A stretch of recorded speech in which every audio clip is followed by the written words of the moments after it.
तो नेक्स्ट में फिर हम यहाँ पे स्टडी कर रहे हैं इसके अंदर। यहाँ हमने एस्टेरॉइड का न्यूक्लियस किया था, वापस इसी को देखते हैं। जनरल फेज में हम कह रहे हैं यहाँ पे न्यूक्लियस को हमने रिंग के according A B C D ring दे दी।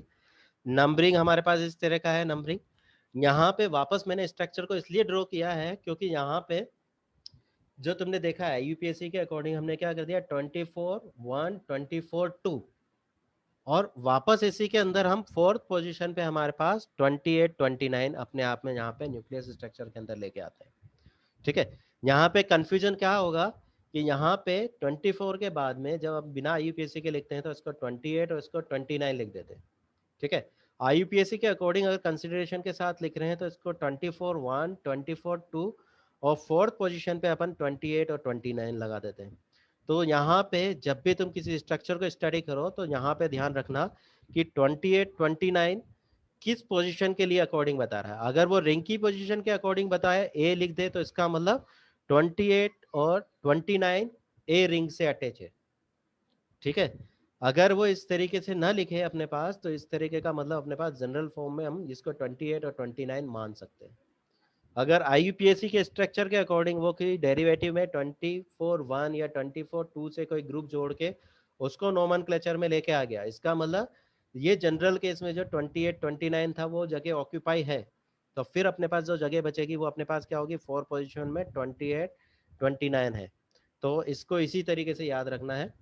ठीक है, क्योंकि ये नाम प्रचलन में बहुत ज़्यादा आ चुके हैं, तो बहुत सी जगह नाम हटा सकते हैं मगर बहुत सी जगह नहीं भी हटा सकते। तो इस पोजीशन में हमारे पास इसको याद रखना है। उसी के अकॉर्डिंग हम यहाँ पे वापस रिंग के अकॉर्डिंग स्टडी कर रहे हैं। तो रिंग में हमने क्या देखा, दो तरह के कॉन्फ़िगरेशन की बात करते हैं, एक तो अल्फा और एक बीटा कॉन्फ़िगरेशन। बीटा कॉन्फ़िगरेशन हम देख रहे हैं, तो बीटा कॉन्फ़िगरेशन में हम क्या करें, substitute attach to the ring system from the above the designated. तो यहाँ पे हम क्या कह रहे हैं, अगर अपने पास बीटा कॉन्फ़िगरेशन की बात करेंगे हम स्टेरॉइड के अकॉर्डिंग, तो ये सॉलिड लाइन होगी जो अपने आप में क्या करेगा, अबोव द प्लेन को रिप्रेजेंट कर रहा है। एल्फा पोजीशन की अगर हम बात करें तो एल्फा पोजीशन क्या कर रहा है, अपने पास बिलो द प्लेन की बात कर रहा है, तो उसको हम डॉटेड लाइन से, तो दोनों एग्जांपल मैंने बताया, या तो हम डेटेड लाइन बता देते हैं या डॉट डॉट करके बता देते हैं। तो ये अपने पास बीटा कॉन्फ़िगरेशन और ये हमारे पास अल्फा कॉन्फ़िगरेशन हो गया। इसी के अकॉर्डिंग हम अगर अननोन कॉन्फ़िगरेशन को बताना चाहेंगे, तो अननोन कॉन्फ़िगरेशन को बताने के लिए जिसका हमें पता नहीं है कि हम कि भाई अबोव द प्लेन है या बिलो द प्लेन है, तो दैट कंडीशन यहाँ पे हम वेवी लाइन बना देंगे, जैसा कि यहाँ पे दिखा हुआ है जिगजैग सी वेवी लाइन।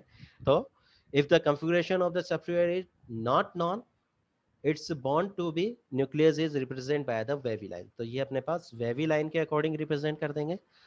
इसी के according if some of the carbon atoms are missing in the steroid, the numbering of the remaining will not change in order to the इल्यूएस। अब तो यहाँ पे हम इसको वापस कहाँ जाते हैं इस रूल को समझने के लिए, ये स्ट्रक्चर है। तो ये स्टेरॉइड की स्ट्रक्चर है। मान लो अब इस नए रूल के अकॉर्डिंग अगर हम देखना चाहते हैं कि मान लो यहाँ पे ये C18 वाला मेथाइल ग्रुप यहाँ पे होता ही नहीं, फिर यहाँ पे 19 पे ही मेथाइल ग्रुप नहीं होता, और यहाँ पे मान लो 21 पे नहीं होता, तो क्या हम इनको इनको नंबरिंग को चेंज करते? नहीं। हम वहां पे अगर ये ग्रुप 18 वाला हो या 19 वाला ना हो, अगर ये मेथाइल ग्रुप यहाँ पे नहीं होगा तो भी हम यहाँ पे 17 ही लिखेंगे, इस पोजीशन पे 20 लिखेंगे। नंबरिंग को हम किसी भी तरीके से आगे पीछे शिफ्ट नहीं करेंगे। क्लियर? तो ये जो बेसिक स्ट्रक्चर है वो बेसिक स्ट्रक्चर वैसा ही बना रहेगा, यहाँ हमारे को नंबरिंग को किसी भी तरीके से डिस्टर्ब नहीं करना है। क्लियर? तो नंबरिंग हम किसी भी तरीके से यहाँ पे चेंज नहीं करेंगे, चाहे हम इसको ग्रुप को यहाँ से मेथाइल ग्रुप को यहाँ से यहाँ हटा दें या यहाँ से इस रिंग को या इसको डिस्टर्ब कर दें, मगर उसकी जो नंबरिंग है, जो पोजीशन है, वो उसकी स्टैटिक पोजीशन है। ये बहुत जरूरी चीज है।